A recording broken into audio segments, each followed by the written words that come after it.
Hello, everyone. Welcome to Barca News. It is February 19th, 2025. And Barcelona's next kit for next season, or the new design for the kit for next season, has been leaked. And I'm going to show you what it looks like. Also, we're going to be discussing the Champions League and what's going to happen with Barcelona's next opponent. And finally, Barcelona are not guaranteed the 1-1 rule. I'm going to tell you the reasons why. We have a lot to discuss, so let's begin.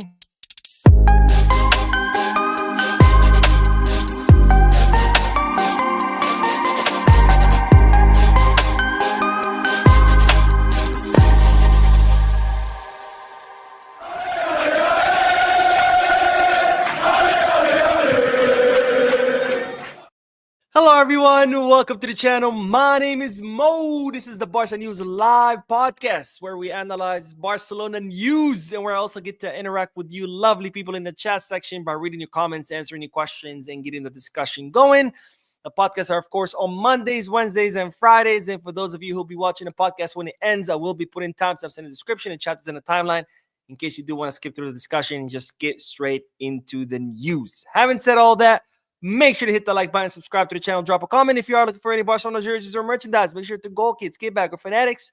If you are looking to place any sports bets, make sure to bet us. All links are down below in the description. You click on them, you get access to some pretty cool deals and offers. All right, let's begin with the news. And as always, the first segment of news is, multiple bits of news combined together.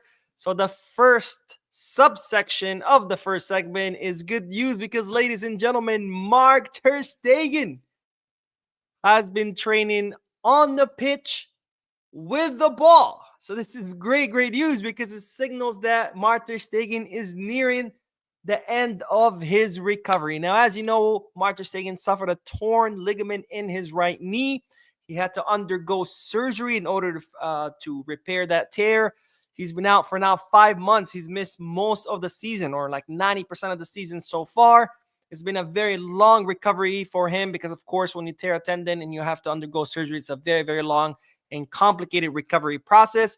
But now that ter Stegen is training on the pitch with the ball, because he was already starting to train on the pitch, but he was only doing exercises, no ball involved. Now he's actually training with the ball, which means that he's very close to finalizing his recovery. Of course, the next step will be to start training with the group, which could mean that ter Stegen might be back by the end of the season. He might not have to miss the whole season. Now, of course, we still don't know, but it's looking like he could be back before the end of the season. And of course, if it's all going to depend on the doctors and whether they think he's ready, or if not, they could always be extra cautious and just wait until next season. After all, we have Szczesny, Iñaki Peña. We had it pretty covered. But ter Stegen nearing the end of his recovery, and I think that's great news because, to me, ter Stegen is one of the best goalkeepers in the world, and I cannot wait to have him under the 3 posts. Anyways, the next bit of news is in regards to someone who's also not been playing lately, but not due to injury, but it's Marc Casado, because Marc Casado has been chosen by the CEIS Football Observatory. If you don't know who the CEIS Football Observatory is, it's literally what it sounds like. It's an observatory for football. All they do is study football statistics, players' performances. That's their whole specialty. It's an observatory that just specializes in the sport of football, and it's all they do. They analyze football data. They produce reports based on that data. And they've produced a report. They produced a report that has chosen Marc Casado as the second best goalkeeper in the world under 23. And this is the official list by that CIES. Let's actually do it this way so you can see a little bit better. There we go. So in first place, we have Rocco Reitz from Borussia Mönchengladbach with a score of 86.9. Second place, Marc Casado, our own Marc Casado, with an 84.9. And then ahead of the likes of João Neves from PSG, who's a very promising up-and-coming midfielder, and including Camavinga, who's all the way down in 9th place, and even Dario Esugo from Las Palmas, who's having a pretty good season. So Marc Casado, excuse me, being chosen by the CEIS Football Observatory as the second best sorry, not goalkeeper, midfielder under 23 in the world. And I think I have to agree with this. To me, actually, Casado is the best defensive midfielder of the entire Spanish league. It's a shame that we're not seeing him lately, that we're seeing right now Frankie de Jong ahead of him. And I think it has to do a little bit with a little bit of plateau that Marc Casado hit. You know, when Marc Casado first started, he wowed all of us because nobody expected anything from him. So he wowed us a lot, but now he's kind of reached a little bit of plateau, and that's very normal, by the way, statistically speaking, for players who debut for the first team of Barcelona. They start out strong and then they plateau a little bit. Why? Because one thing is to play at a very high level. It's another different thing to be able to maintain that high level throughout the entire season in first division football. And in order to be able to do that, you have to have experience, right? You could be really, really good and be able to wow someone right away, but to be able to maintain that wow factor, that requires experience. So they're saying, Casado's hitting a little bit of plateau where, yes, he's wowed us, he's very good, but he's having a little bit of hard time maintaining that level because, well, he lacks experience. It's his first season in first division. Now, of course, you could point at the fact like Lamine Yamal and Kouarsi, who've been doing it like nothing. But remember, those guys are not the rule. They are the exception. Only very few exceptionally talented players can actually jump from, third division or academy into the first team, wow us, and continue to wow us day in and day out. Most players, they usually hit a little bit of plateau. Looks like Casado has hit a little bit of plateau, and Frankie de Jong has been able to take his spot. And I think it also has to do with veteran experience, right? It looks like Flick just wants someone who's more experienced. But overall, I think Casado's, to me, has been performing way better than what Frankie de Jong has been performing. Not to say that Frankie has not been performing well. I think Frankie has been really good form. I really liked his matches, but I don't think they've been as good as when Casado was on the top of his form.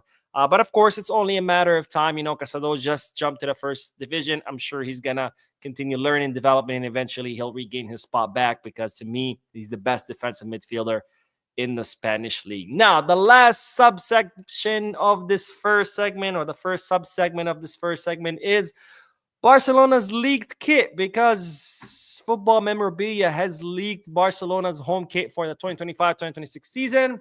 As you know, it's a little bit different from the previous leak. It looks like Nike has done some changes. It's still the Blaugrana stripes being kind of off, but it's not as bad as the previous version. If you hadn't seen the previous version, I showed it in the previous video. It's this one to the right. It's the Blaugrana stripes that don't match. Right, the blue one starts and then it becomes a Blaugrana one, and the Blaugrana one it becomes a blue one. So it was like the stripes were mismatched, and it was like horribly received. So it looks like Nike went back to the drawing boards and changed it, and now it's kind of the same, but they fade. So it's not a hard cut from Blaugrana to blue. Now it like fades from Blaugrana to blue or blue to Blaugrana. So, and honestly, from blue to burgundy, sorry. And honestly, I guess it's a little bit better, but I don't know. It's, to me, it's still pretty shit. I'm sorry, Nike, but this design is shit. I mean, I think Barcelona's jersey is one of the most beautiful jerseys in the world. I think the Blaugrana colors are very beautiful. The way they go together, the way they pop, the way they catch your eye, the way they catch the light, and the stripes. It's a timeless design. Why keep messing with it? Why give us squares and triangles and circles and bars that don't meet together? And it's like, just stop trying so hard. Just stick with the original design, and maybe change the collar, maybe change the sleeves. I mean, look at Real Madrid. Their jersey is always white. The only thing that they change, is the color, maybe the color of the letters, but it stays white. You don't see anything crazy going on with them. Just keep the home kit the same. Blaugrana stripes. That's it. Maybe change the collar, maybe change the sleeves a little bit. And then you can, the away kit, the third kit, you can go crazy, do all the colors, designs you want. But this is just shit.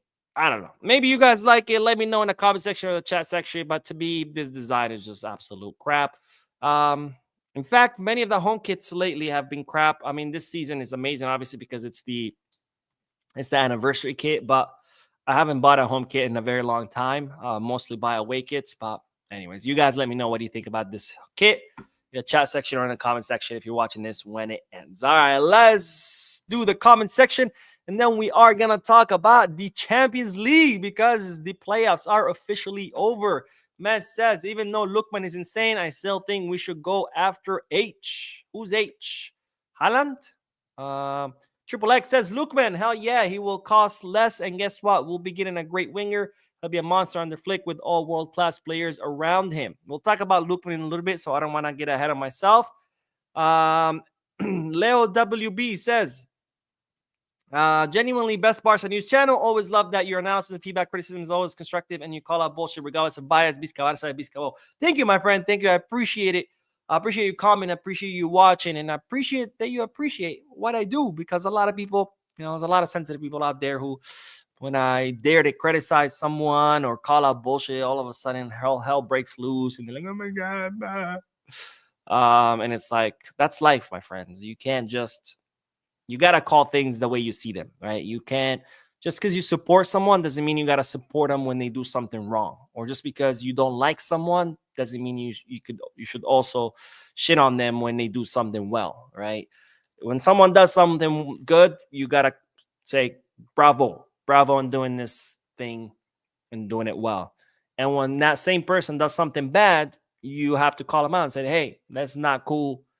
You shouldn't be doing this. Do better. Regardless whether you like that person or you don't like that person, right? It's not about always supporting someone. It's not always about hating someone.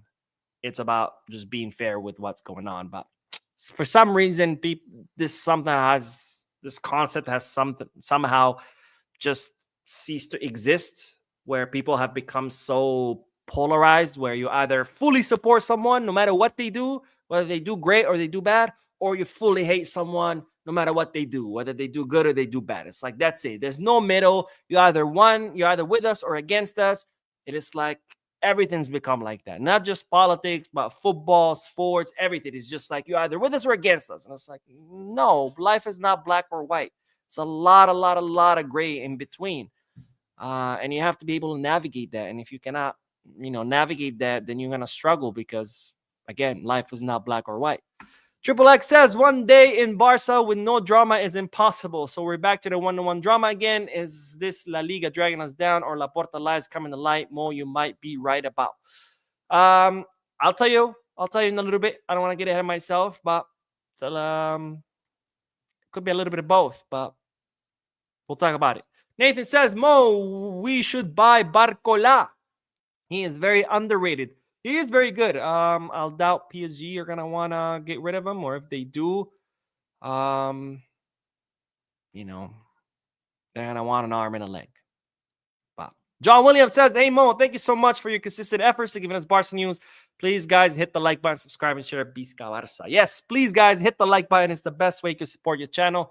When you hit the like, you prompt the YouTube algorithm to recommend the video to people who've never ever seen the channel. So this is the best way to support the channel. It's completely free. It takes a second. So please hit that like button. And now let's get back to the news because we do have to talk about the Champions League. Because, ladies and gentlemen, what is it called? Playoffs. I don't know why I blanked on the word completely, but the playoffs are officially over. They ended today. Of course, if you don't know what the playoffs are, I'm sure all of you do, but I have to assume that maybe at least there's one person who doesn't. Under the new format, you had a table of 36 teams. Everybody played each other, kind of, sort of. And then the top 8 teams with the most points automatically qualified to the round of 16. The next 16 teams had to play the playoffs. 1 match at home, 1 match away. 8 went home, and 8 joined the top 8 in the round of 16. And then the bottom, what was it? Bottom 12, bottom 14 were in the table were automatically eliminated. So the playoffs are officially over, and now we know who forms part of the round of 16 or who are the top 16 teams in the European continent. And let's look at what the matches look like today. This is officially from the UEFA website, so I'm not making anything this up. But a little bit of surprise here. Feyenoord eliminating Milan on aggregate 1-2. The match, of course, the second leg ended 1-1, but the first leg Feyenoord had won 1-0. So definitely a big surprise there. Milan getting booted at the hands of Feyenoord. Atalanta and Club Brugge, another Italian team who got booted from the Champions League at the hands of Club Brugge with an aggregate of 2-5.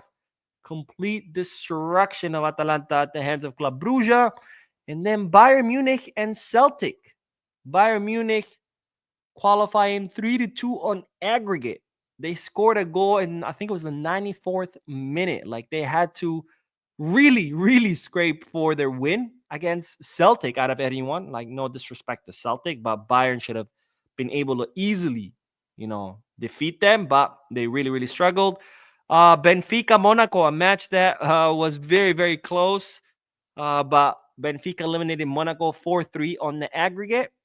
And then we have Dortmund that eliminated Sporting CP 3-0 on aggregate. PSG completely destroying Brest 10-0 on the aggregate. That's, I think, the biggest thrashing in the Champions League so far this season. Real Madrid eliminating Manchester City 6-3 on aggregate. And then we have PSV eliminating Juventus 4-3 on aggregate. So it looks like all the Italian teams are going home. Juventus, Milan, and Atalanta, they're all going home. And this is what the bracket looks like right now. All right, from out of PSG, Brest, obviously PSG, and they are going to face either Liverpool or Barca. And on this other side of the bracket, we have Benfica, who eliminated Monaco, and they could face either Barca or Liverpool. Now, when are we going to find out? Friday, December. Sorry, not December. Oh my God, my mind is just completely off today. But Friday, February 21st. So in 2 days, there will be a Champions League draw. And we're going to find out whether we're going to play against PSG on this side of the bracket or whether we're going to play against Benfica on this side of the bracket. Of course, if we end up against PSG, our next match could be potentially either Club Brugge, Lille, or Aston Villa.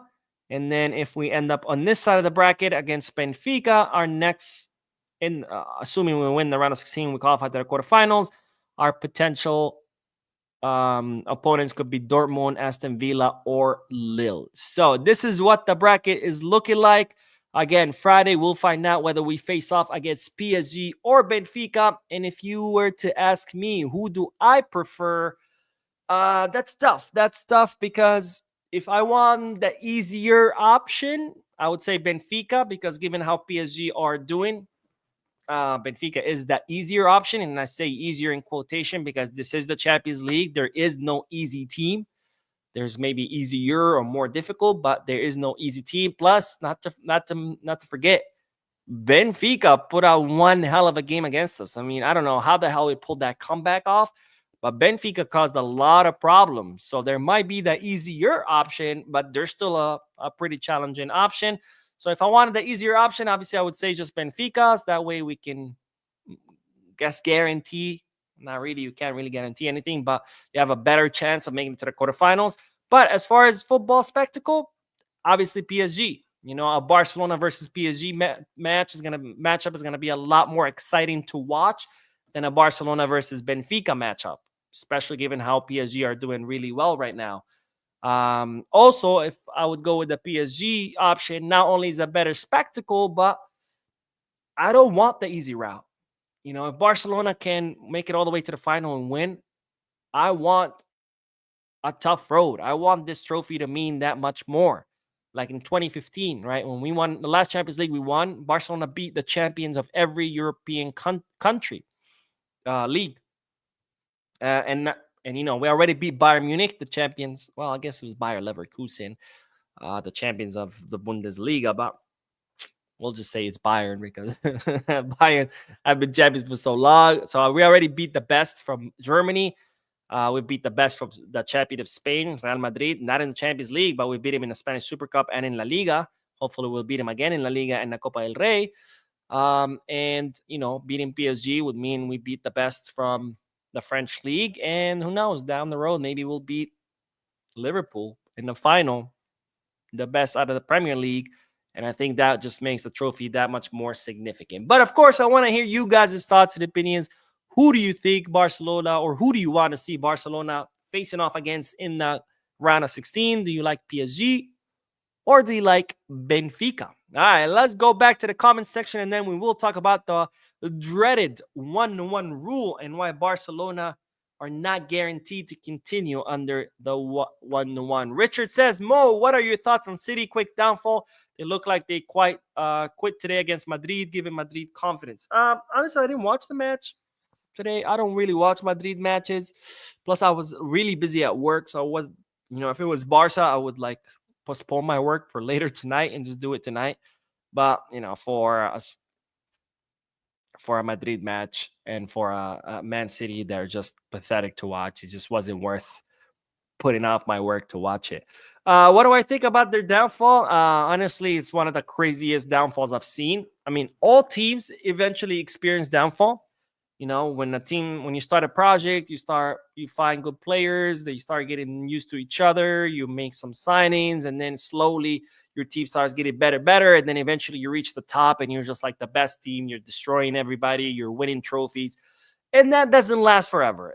Eventually, once you've hit the top, you start to come down because, some of your players leave, some of your players get older. Maybe other teams figure out a way how to play against you, but eventually, just the same way you made it to the top, you start making it down on the other side. But usually it's a gradual decline, right? Usually, you're at the top, you're winning everything, and then the next season, maybe you don't win 6 trophies, maybe you win 5 or 4. The following season, maybe you only win 2. The following season, maybe you only win 1. And then you implode, right? It takes time. But with City, it was just like day and night, switch. They were on top of the world yesterday, today, boom, they're done. And I've never seen a team implode so fast. And I don't know what it is. I mean, I don't know if these players are maybe they just lost their hunger because they won it all. And they're just like, I'm not hungry for it anymore. Maybe they got tired of Pep and they're just, doing, forgot what the term is, but trying to get them fired. I don't know. I think they lost their hunger, but this is not the City from last season. I mean, this is a completely different Manchester City. Then it says there is no set rule in La Liga. Tebas changes it as he sees fit. Not true. Yes, he's changed a few things here and there, but the financial fair play rules are there. And they apply to everybody, not just Barcelona. King Q says Lookman makes like 44K a week, under 3 million euros a year. Of course, we should sign him. We'll talk about Lookman in a little bit. Yusuf says, hello, Mo. What do you think about the 2 teams? Or which one do you prefer? Oh, I guess I just answered that question a few moments ago. And Catalan says, Lookman, no chance, not good enough. Interesting. Kyle says, you don't know ball if you think Lookman is not good enough for Barca. I think you could disagree with other people without having to say that they don't know anything about ball. Richard says, easily, PSG won that revenge against them, and that snake Dembele. And then Sean says, good night all. Quick question, and Marc-Andre Ter Stegen returned to full fitness from injury by April. Will you put him straight in the starting lineup or keep Wojciech Szczesny till the end of the season? I wouldn't put him right away. I would obviously bring him gradually. And then, yes, I would end with him because between Szczesny, Iñaki, and Ter Stegen any day of the week. Szczesny's a great ball stopper. He's not really good with his feet. Iñaki is better with his feet, but not as good as a ball stopper as Szczesny. Ter Stegen has both. He's both a ball stopper. He's great with his feet. Interesting anecdote, by the way, when Ter Stegen started his footballing career, he was actually a striker. That's why he's very good with his feet. And then one of his coaches along the road, they were like, I think you would be better as a goalkeeper.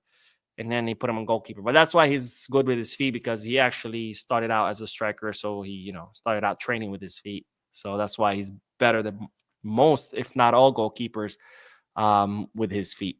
All right, let's get back to the news, because we do have to talk about the dreaded 1-1 rule and how Barcelona are not guaranteed to achieve the 1-1 rule. Now, as you know by now, Barcelona have not been under the 1-1 rule for many, many seasons until this winter transfer market, where Barcelona sold the rights to the VIP seats at the new Spotify Camp Nou to two investors out of the Middle East, generating 100 million euros. And with that 100 million euros, Barcelona officially achieved the 1-1 rule, which then they tried to register Dani Olmo and Pau Victor.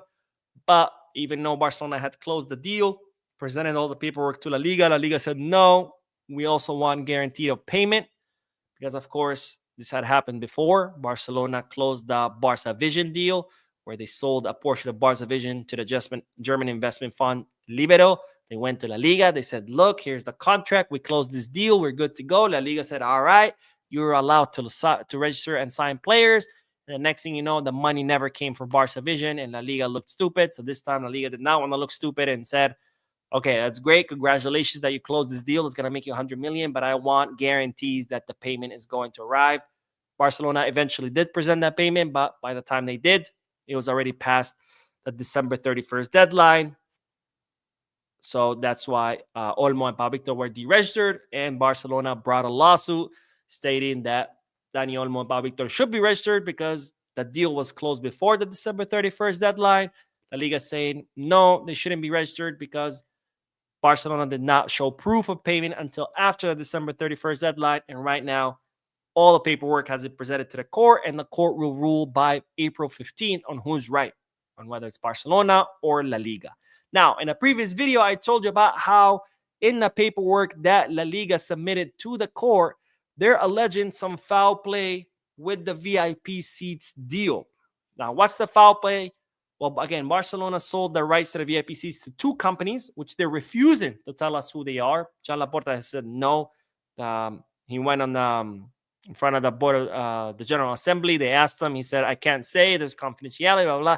They're refusing to tell us who are these two companies. And while La Liga, in their paperwork that they submitted to the court, they have said that one of the companies that Barcelona signed the deal with is called Emirates New Era Visionary Group. And they're saying that this company is already a partner with Barcelona. It's an official telecommunication partner of Barcelona since November of 2024. So they're saying they're not really an investor, or at least alluding that there's not really an investor. It's someone that Barcelona is already partners with. And then Barcelona just, use them to fudge the numbers and claim that they're getting money from them, but not really, right? Now, that was the allegations that came out in the report because it was discovered in the paperwork of the court. But now Javier Tebas has expanded on why La Liga thinks that there's foul play. And this is what the La Liga president had to say. It was a company with 3,000 euros of share capital created in May 2024 with a single sponsorship contract with Barca, and that had a relationship with Dani Alves from 2020 to 2022. We described the facts and asked for greater solvency. They sent it on January 3rd, but they sent it. We set those requirements based on the facts we were aware of. So the last paragraph, of course, he's talking about the registration of Olmo and Pau Victor, why he thinks it's late. But focus on this first paragraph. It was a company with 3,000 euros of share capital created in May 2024 with a single sponsorship contract with Barca, and that had a relationship with Dani Alves from 2020 to 2022. Now, this looks fishy as hell to me. Now, I'm not going to make any conclusions. I'm not going to say Barcelona did do foul play or that Barcelona are innocent and they didn't do foul play, because we don't know anything yet. We just have La Liga's side of the story. We still have to wait for Barcelona's response to La Liga's allegation. But looking at what we've gotten just from La Liga so far, it looks fishy as hell. And it looks fishy as hell because here's a company that's already a sponsor of Barcelona, a telecommunication partner. On top of that, they also go ahead and buy the rights to the VIP seats, but it's a company with no history and a company with only 3,000 euros in assets. How did you buy a multi-million dollar contract when your whole assets are worth 3,000 euros? And again, you have no history. This company did not exist before May 2024. And it's also linked to Dani Alves, a former Barcelona player. Again, I don't want to make any conclusions because we still don't have Barcelona's version. But right now, this shit stinks. It smells very, very fishy. It does not look right.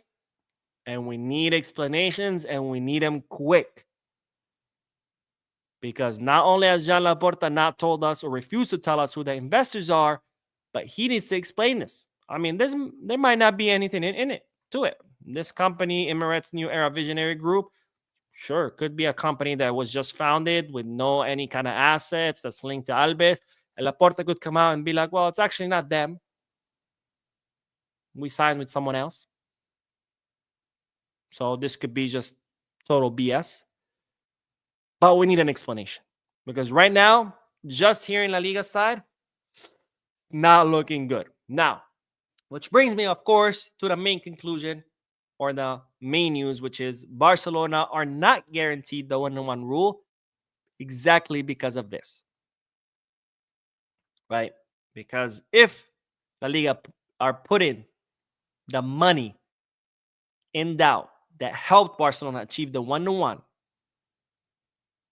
and then something fishy does come up, and it turns out that that money is not all there, that it was simply a ploy by Laporta to register Dani Olmo and Pau Victor, Barcelona not going to be the under 1-1 rule.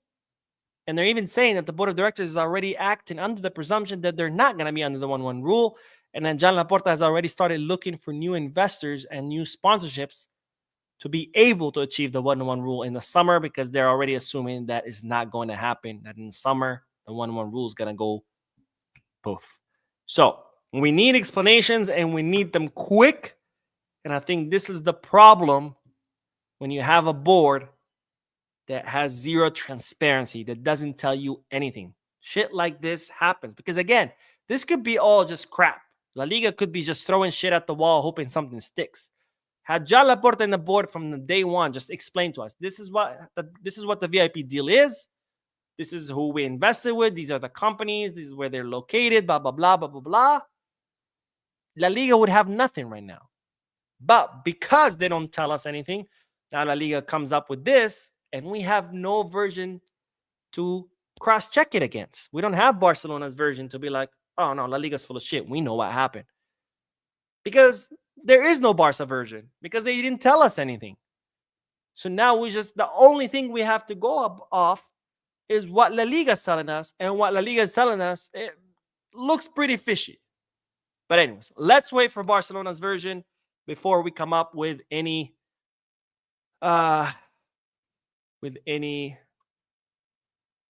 conclusions. I don't know why I forgot the word conclusion. All right, let's go back to the comment section. Dean says Culés should be worried who we meet in the last 16. I'm confident. I think this team, Hansi Flick's Barca, when they're at the top of their form, they're a team that can compete against anyone. So I'm not worried. As long as the team comes out fully focused, ready to hit the ground running, ready to do what they know how to do best, I'm not worried. I'm not worried if it's PSG or if it's Benfica or if it's Madrid or if it's whomever. You know, it's PSG and Benfica that should be asked this question. They're the ones who should be asked, do you want to see Barca in the round of 16? Because they're the ones who should be worried. Benfica should be worried. PSG should be worried. Not Barcelona. Now, Barcelona decided to play like they played last weekend against Rayo Vallecano, like how they played against Las Palmas or Leganés. Then we should be worried regardless of who it is. But we see what this team is capable of doing. And I think they could do it. Mark says, how does a company that was founded in 2024 have relations in 2020? What he means that it was registered in Spain in 2024 with 3,000 euro assets. That's what he means. NK says, hello, Mo. What do you think of both Leao and Nico playing poorly this season? And what are the possible options for the left wing?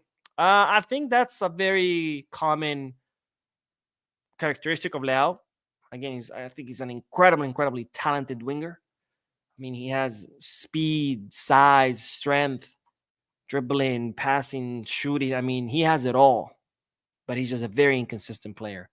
Now, it could be tied to the fact that he's just unhappy at AC Milan, but he's also been like that under several coaches, which makes me believe maybe that he is the problem, not that it's his coaches. As far as Nico, Nico's a different case because Athletic Club de Bilbao overall are not doing that well. And you become a product of how your team is doing, right? If your team is doing really well, you can flourish. If not as well. So it's a different case than Leao because Leao has been inconsistent for a longer period of time under different coaches. Nico, this season, he's off, but that's because all of Athletic Club de Bilbao are just not playing the same way. Senator says Ademola Lookman could equally help us on the left-hand side and through the midfield as a number 10. He scores and gives good assists too. And then one more comment and we'll get back to the news. But Not the Gamer says, hey Mo, if you could sign a player from any La Liga team right now, who would it be? P.S. I know Anthony is on breakaway level, but if he continues his stats at the end of the season, loan as a second choice right wing. No, I wouldn't want to touch Anthony. Any player from La Liga teams? That's tough. Let me think. Honestly, no. I have to really think about this. You know, I wish Julian Alvarez would have came to Barca, but that was impossible. I'll go with that actually. Julian Alvarez from Atletico Madrid. I think that's who I would sign. Yeah. All right. Let's get back to the news. Speaking of signings, because we do have to talk about this guy, Ademola Lookman. Because, of course, I posed a question to you in the title of the stream. Should Barcelona sign Lookman? Now, why am I asking this question? It's not because Barcelona have reached out to the player or his agent, but more it has to do with what's going on with the player right now. Now, if you don't know what's going on with the 27-year-old attacker out of Atalanta, right now he's beefing it with his coach, Giampiero Gasparini. Now, was it yesterday's match? The last match where Atalanta played in the Champions League, I think it was yesterday. Yeah, they played yesterday. Lookman took a penalty and completely missed it. And after he missed it, Gasparini made the following statements about Lookman, which in my opinion were pretty nasty statements and crossed the line. But this is what Atalanta's coach said about Lookman. Lookman was not supposed to take that penalty. He is one of the worst penalty takers I've ever seen. He has, frankly, a terrible record even in training. He converts very few of them. Retegi and I always struggle with this guy's name, and De Keteliare were there. But Lookman, in a moment of enthusiasm after scoring, decided to take the ball, and that was a gesture I did not appreciate at all. So, he is one of the worst penalty takers I've ever seen. He has, frankly, a terrible record even in training.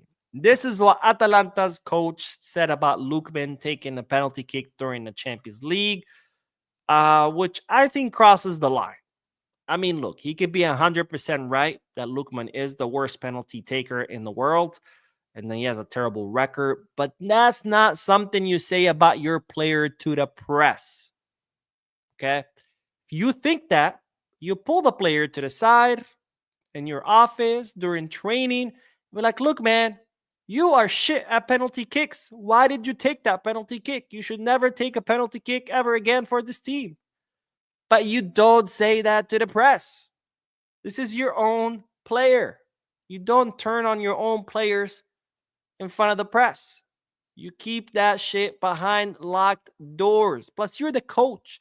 If you know he sucks, take him to the side and tell him he sucks and be like, this is what we're going to do for you to improve. This is the plan. You're going to take, I don't know, 100 penalty kicks a day until you improve. And if he doesn't improve, be like, sorry, bro, we tried. You still suck. You're not going to take any penalty kicks. But again, you don't say that to the press. Now, this obviously, these statements did not sit well with Ademola Lookman.